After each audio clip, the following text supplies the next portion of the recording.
ত্রয়োদশ জাতীয় সংসদ নির্বাচনে গোপালগঞ্জে অবাধ, সুষ্ঠু ও নিরপেক্ষ ভোট গ্রহণ নিয়ে শঙ্কা প্রকাশ করেছে গোয়েন্দা সংস্থাগুলো। তাদের দেওয়া তথ্য বলছে, এই জেলার 4টি এলাকায় ভোট গ্রহণের দিন এবং ভোট গ্রহণের আগের দিন নিরাপত্তা বিঘ্নিত হওয়ার শঙ্কা রয়েছে। গোয়েন্দা সংস্থাগুলো বলছে, গোপালগঞ্জ, মাদারীপুর, শরীয়তপুর ও ফরিদপুরে ভোট কেন্দ্রে আসার জন্য ভোটারদের হুমকি ধামকি দেওয়ার আশঙ্কা রয়েছে।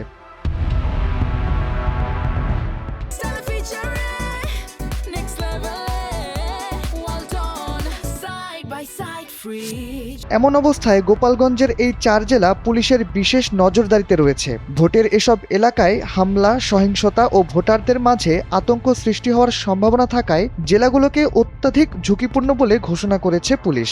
দেশের বিগত নির্বাচন, গত বছর চলমান রাজনৈতিক সহিংসতা ও গোয়েন্দা সংস্থা থেকে পাওয়া তথ্যের ভিত্তিতে জেলাগুলোকে বিশেষ নজরদারিতে রাখা হয়েছে বলে জানানো হয়েছে।